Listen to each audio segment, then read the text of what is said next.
하나님께서 오늘 저와 여러분들에게 주시는 말씀은 베드로전서 2장 2절로 10절까지의 말씀입니다.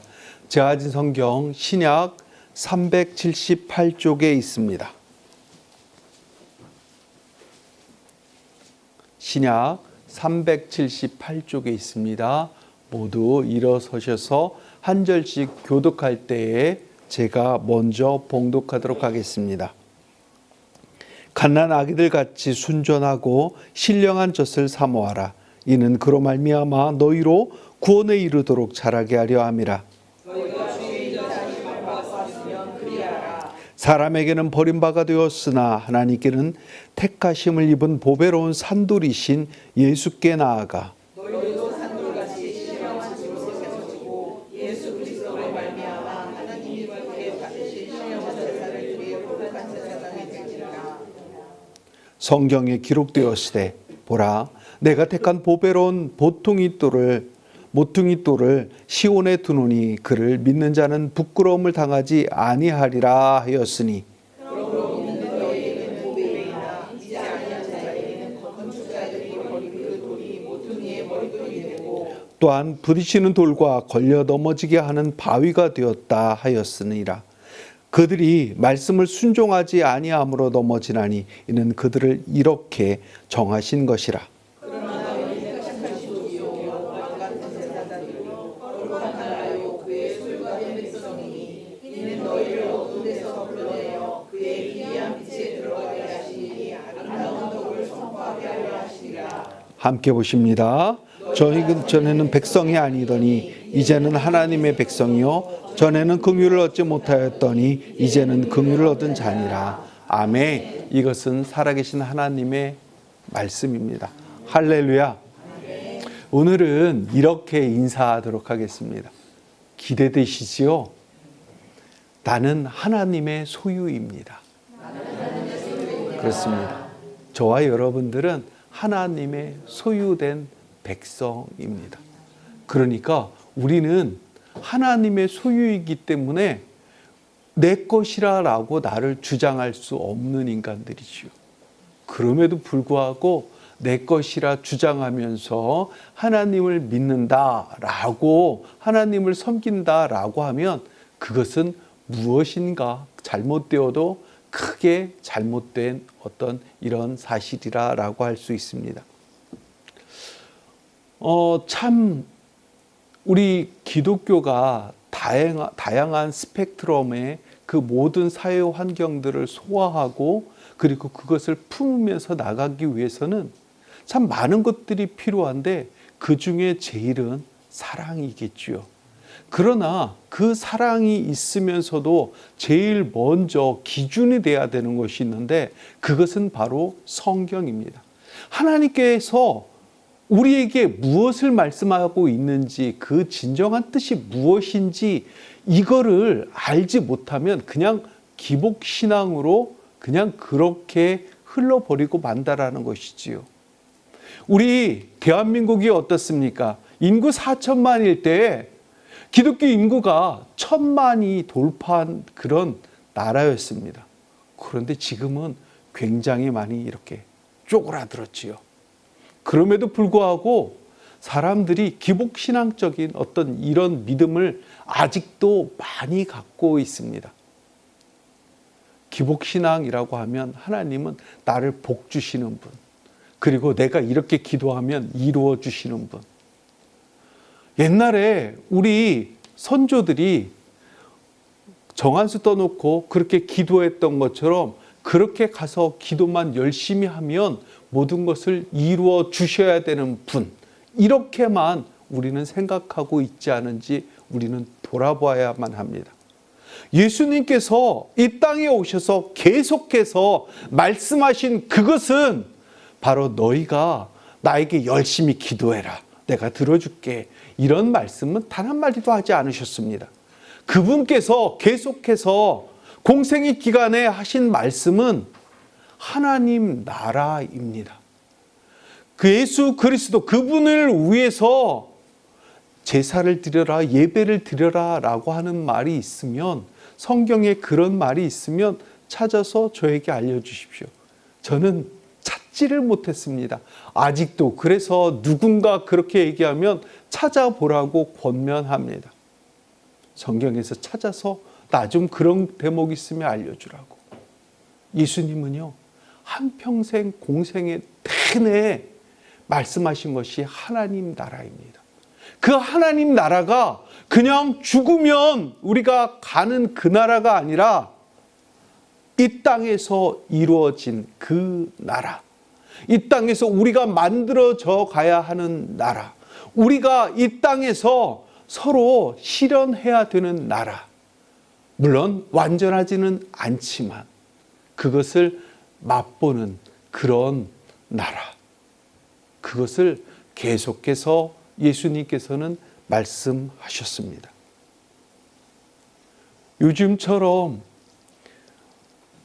어느 분이 이런 말씀하셨습니다. 요즘처럼 교회 다닌다라고 하는 말을 하기가 부끄러운 적이 없습니다 라고 말입니다. 왜 그럴까요?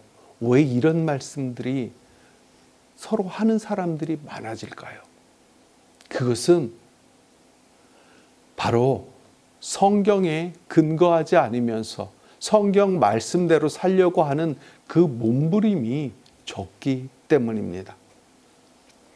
그럼에도 불구하고 많은 사람들은 그냥 내가 살아가는 그것이 바로 나가서 원하고 기도하고 하는 그것으로 족하는 줄 생각하면서 그렇게 살아갑니다. 그것이 기독교인의 책무인 것처럼 말입니다. 하지만 잘 생각해 보십시오. 내가 누군지.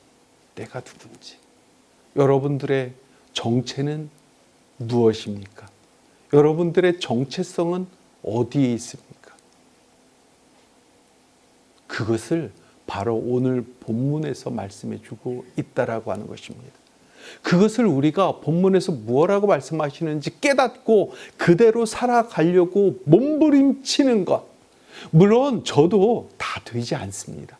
하지만 저와 여러분들이 해야 될 그 사실은 몸부림치는 것. 그것입니다. 내가 한 걸음 한 걸음 나가려고 하고 하는 그 몸부림치는 것. 그것이죠. 그거에 대한 말씀이 오늘 본문인데 2절은 이렇게 말씀하시죠. 우리 한 목소리로 봉독해 하도록 하겠습니다. 시작.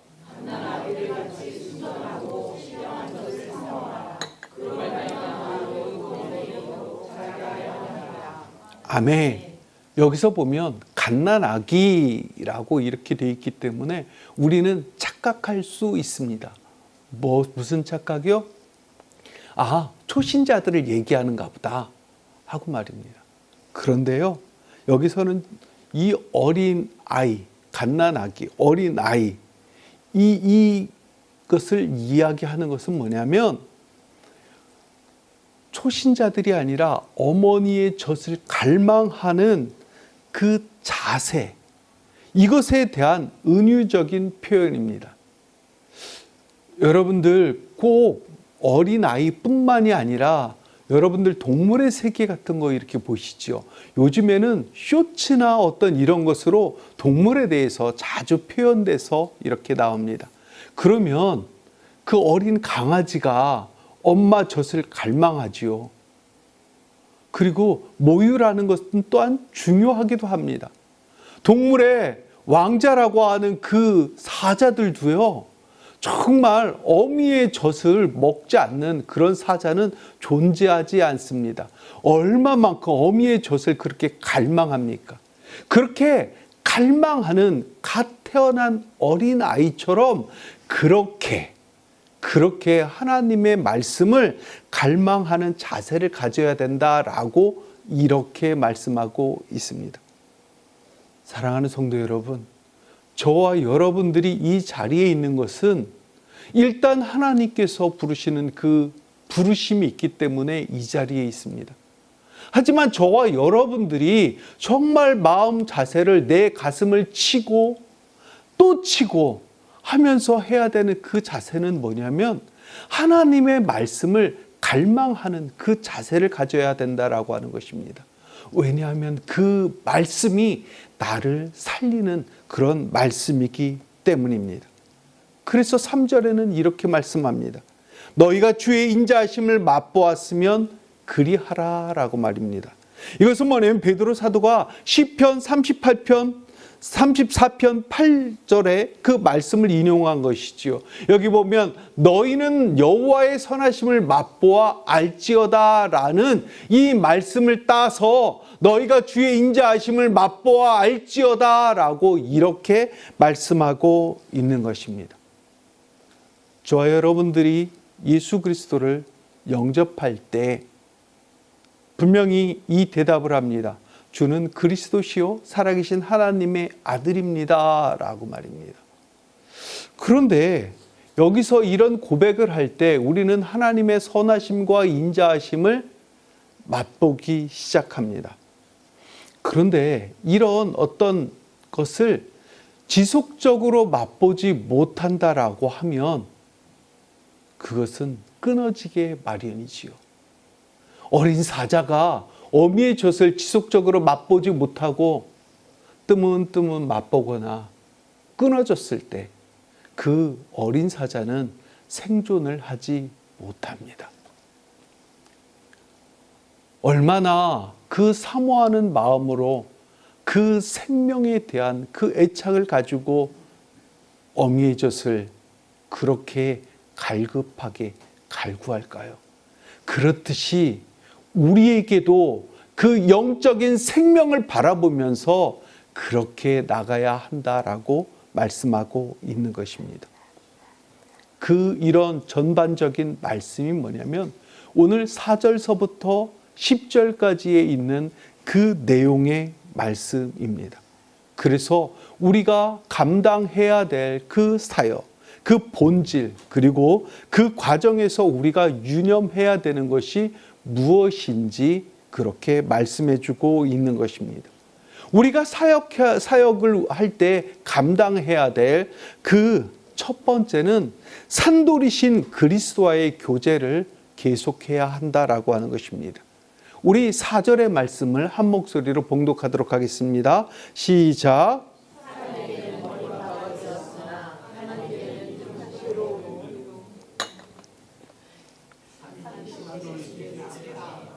아멘. 자, 여기에서 예수께로 나아가에서 나아가를 우리 헬라어로 한번 읽어볼까요? 자, 헬라어를 우리 그 미담교회 성도님들은 잘합니다. 자, 읽어보실까요? 시작. 네, 길어요. 좀 그래서 발음하기가 좀 나쁩니다. 이 단어는 무슨 뜻이냐면 하나님 앞에, 예수님 앞에 나아간다라고 하는 것이죠. 근데 여기에서 뜻하는 것은 뭐냐면 한번 우리가 딱 발을 디뎌서 나갔으면 끝! 이게 아니라 지속적으로 반복적으로 교제한다라고 하는 뜻의 단어입니다. 어떤 사람과 사귐을 함에 있어서 그 사람과 한 번 만났다가 헤어지면 딱 끝나는 것이 아니라 어떤 사람과 교제를 할 때 지속적으로 교제를 해야 그 사람과 친하지요. 친분이 있어지지요. 여러분들 어떤 좋아하는 사람들 만날 때 그냥 단 일회적인 사건으로 끝나는 그 교제가 좋았다라고 이렇게 되지 않지 않습니까? 만약에 그 사람과의 만남이 좋았다라고 하면 계속해서 만나지요. 그래서 그 사람과 하나가 됩니다.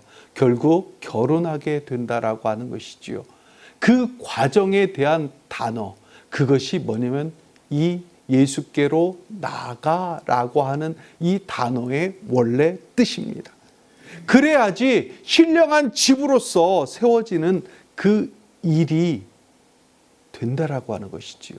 신령한 집, 저와 여러분들은 신령한 집입니다. 그런데 그것이 단회적인 어떤 그 한 회의 그 사건으로 이루어지는 것이 아니라 지속적인 그 교제로 인해서 그것이 이루어진다라고 하는 이 말씀을 하고 있는 것입니다.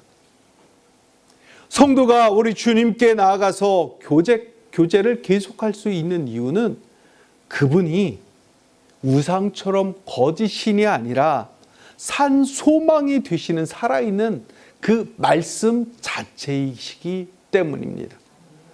그래서 어떤 이방인들은 그렇습니다. 십자가에서 예수 그리스도라고 하는 사람은 무기력하게 죽었지 않느냐라고 하면서 그렇게 이방인들은 비판을 했습니다.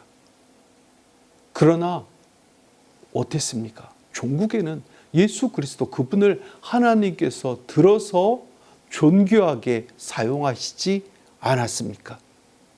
그런 내용에 대한 이 말씀이지요. 세상에 풀과 꽃은 영원한 것이 없습니다. 여러분들, 우리 앞에 화단이 잘 가꾸어져 있지요.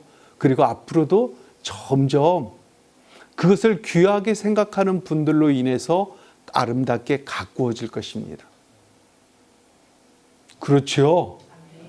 그런데 겨울은 어떻게 되죠? 겨울에는 피는 꽃이 없습니다. 전부 이렇게 쓰러집니다. 그러다가 또 봄이면 활짝 일어납니다. 고통이 있지요. 그리고 그 다음에는 하나님께서 주시는 그 환희가 우리에게 또 다시 찾아온다라는 것입니다. 우리에게 그런 슬픔이 자연히 존재할 수밖에 없는 그 고통이 있다라고 하는 것이지요. 여러분들의 기도 가운데 신학교에서, 대전신학교에서 설교하는 그 일이 토요일이 있었는데 잘 마무리가 되었습니다. 나름대로는 잘한 것 같아요. 물론 이렇게 그 설교 본문에 이렇게 정해져 있는 거 여러분들처럼 이렇게 원고는 그대로 하지 못했습니다. 이렇게 벌써 보니까 그때는 내가 열심히 헬라어 번역하고 이렇게 하면서 하려고 다 준비하고 갔는데 앞에 서서 보니까 이미 신학생들이 나이가 많아요. 그 얘기는 뭐냐면 공부를 오래 할 사람들이 아니라 바로 현장에 투입되어야 할 사람들이었다는 것입니다. 그래서 원고는 다 접고 그냥 말씀을 전했습니다.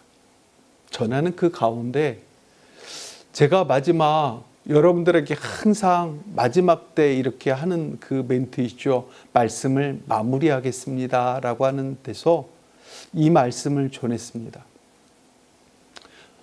저는 찬송가 323장이 참으로 마음에 다가옵니다. 찬송가 323장을 보면 푸른 바다 나서니 몸 하면서 힘있게 나갑니다. 저도 신학교 때 그랬습니다. 저도 제가 전도사 때 한 번도 부흥이 안 된 때는 없었습니다. 그런데 323장 2절을 보면 가슴이 먹먹하게 부르고 싶지 않습니다. 아골골짝 빈들에도, 아골골짝이 뭐죠? 죽음의 골짜기 그 빈들에도 복음 들고 가라고 하면 나는 어떡하지? 겁나지요. 그러나 우리 주님께서 가셨습니다. 그렇기 때문에 저와 여러분들도 가야 되는 거죠. 그 길이 힘들다고 나 못 가요 라고 하면 3절이 탄생하지 않습니다. 3절이 뭡니까? 존귀 영광 모두 하나님께 올려드리는 내용이지요. 이게 사라진다라고 하는 것입니다. 그게 있을 수가 없다는 것이지요. 그래서 저와 여러분들이 해야 될 그것은 뭐냐면 부름받아 이 자리에 왔습니다. 그 다음에 저와 여러분들이 해야 될 내용이 뭐죠? 아골골, 이거는 왜 빼세요? 아골골짝 빈들에도 복음 들고 가오리다라고 이것이 돼야 된다라고 하는 것입니다. 이것이 없으면 존귀 영광을 하나님 앞에 올려드릴 수가 없다라고 하는 것이지요. 이것이 되었을 때, 이 자세가 되었을 때 그분의 형상을 닮아 신령한 집으로 저와 여러분들은 세워질 수 있다는 것이지요. 둘째가 완성이 될 수 있다는 것입니다. 우리 그 앞에 있는 이 띄어진 말을 우리 한 목소리로 읽도록 하겠습니다. 시작.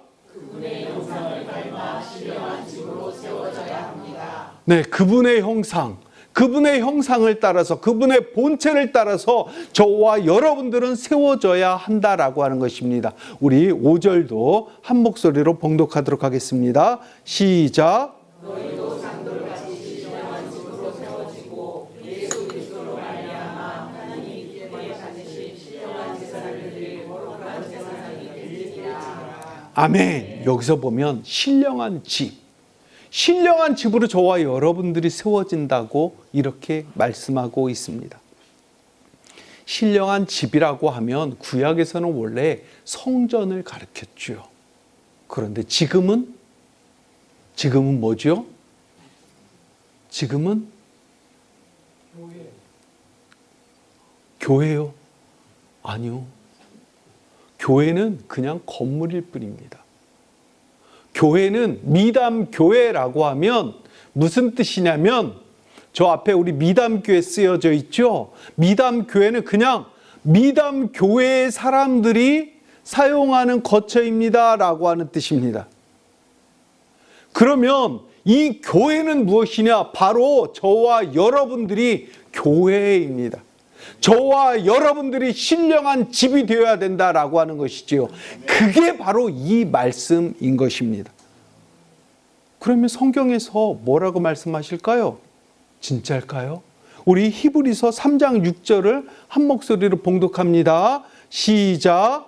그리스도는 하나님 집을 만드는 아들로서 너와 자셨으니 우리가 소망의 확신과 자랑을 가져 주께서 살고 있으면 우리는 그의 집이라. 아멘. 우리는 하나님의 집, 우리가 하나님의 집입니다.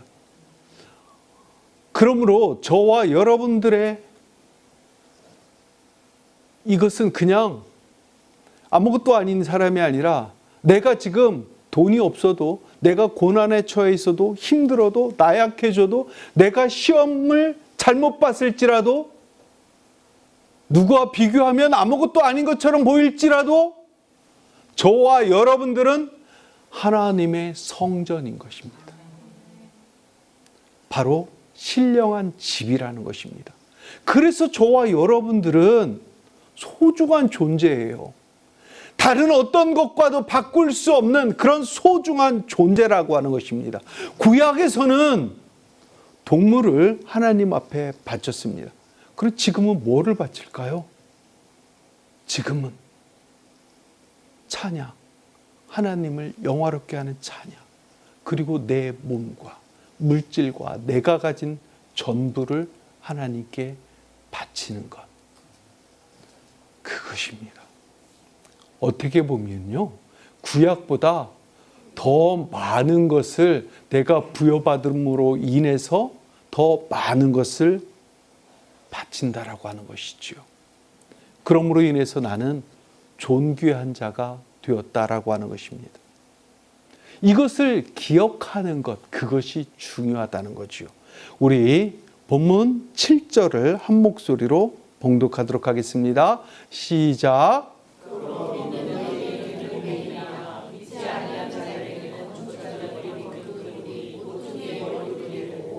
아멘. 그 돌이 모퉁이의 머릿돌이 됐다라고 하는 것을 기억해야 하는 것입니다.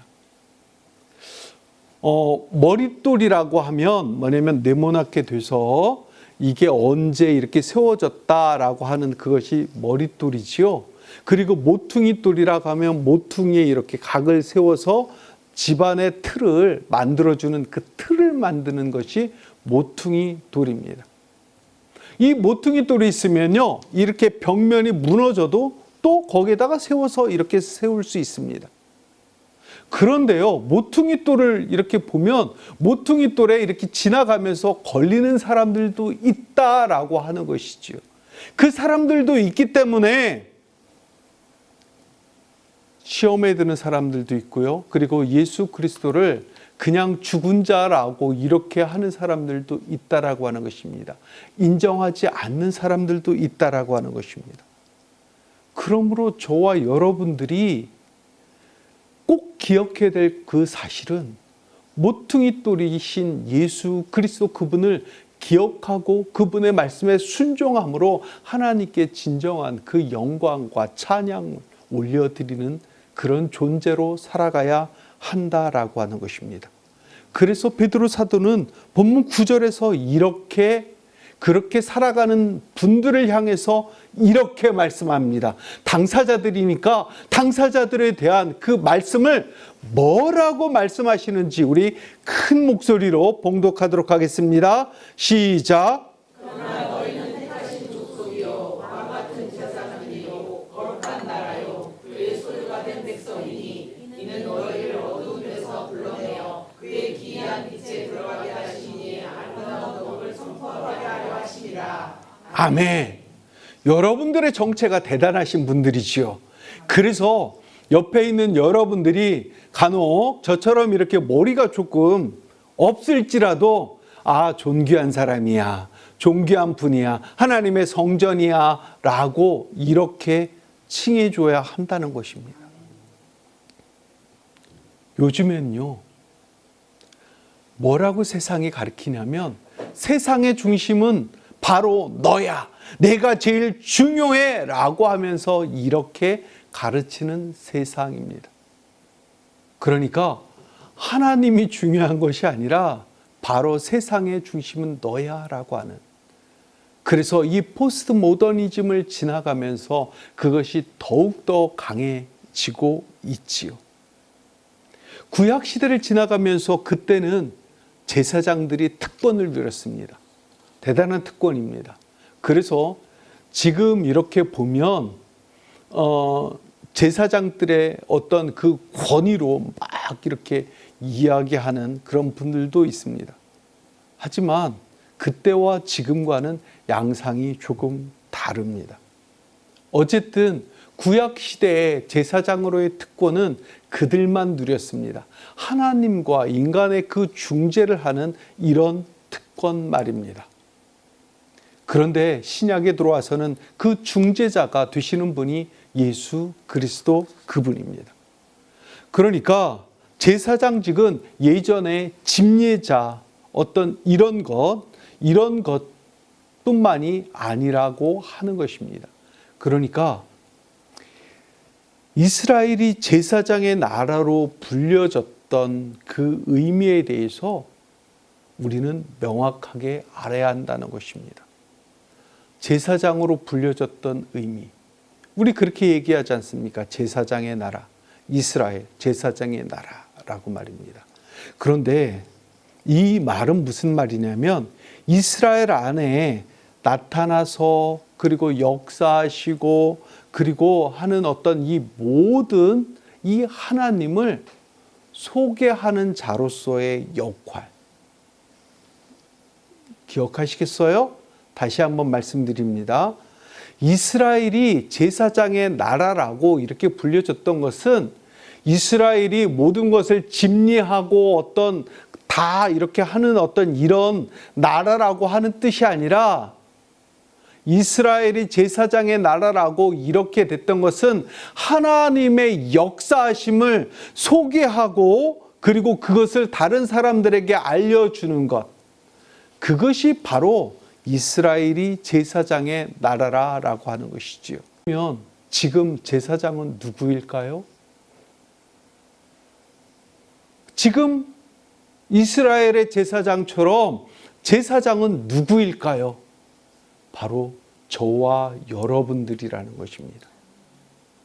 제사장이다. 그래서 내가 우리 목사님하고 나 똑같은 존재야, 똑같아 라고 하면서 이렇게 되는 것이 아니라 다른 사람들을 소개시켜주고 그리고 불러내서 그 사람을 하나님의 그 기이한 그 빛에 소개시켜주는 그 사람으로서의 제사장이라고 하는 것입니다. 사랑하는 성도 여러분, 저와 여러분들은 바로 이런 존귀한 사람들입니다. 하나님 앞에 택정받은 사람들입니다. 하나님의 자녀인 사람들이지요. 하나님의 소유된 자들입니다. 그러므로 우리를 소중하게 여겨주신 그 하나님, 불러주신 그 하나님께 하나님 감사합니다 하면서 영광의 박수 한번 올려드리도록 하겠습니다. 감사.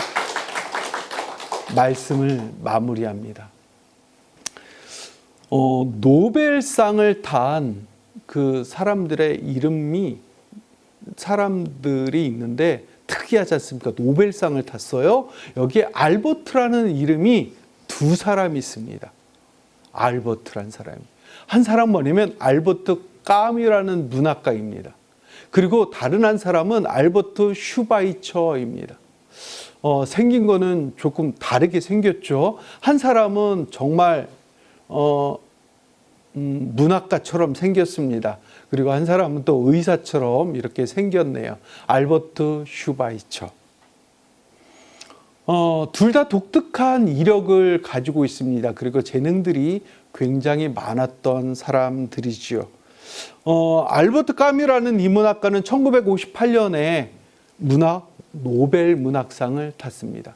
그리고 알버트 슈바이처 이 사람은요, 1952년에 노벨 평화상을 탔습니다. 이런 공통점을, 노벨상을 탔다는 공통점이 있는 반면에 두 사람은 행적은 완전히 다른 삶을 탔습니다. 뭐냐면 이 알버트 까뮤는 노벨상을 탄 그 기금으로, 노벨상을 타면 얼마를 받는지 제가 안 타봐서 모르겠어요. 그런데 그 기금으로 파리 근교에 아주 좋은 별장을 했답니다. 그런데 이 사람은 누리고 쓰다가 교통사고로 생명을 잃었습니다. 그 반면에 이 슈바이처는 어떻게 됐냐면 그 노벨상을 탄 상금으로 아프리카 밀림지대로 가서 납병 환자와 그리고 그 사람들을 위해서 병원과 수용소를 지어서 거기에서 함께 살다가 생을 마감했습니다. 사랑하는 성도 여러분, 저와 여러분들이 나가야 할 그 길은 무엇일까요? 하나님께서는 저와 여러분들에게 어떤 삶을 살라고 말씀하고 있을까요?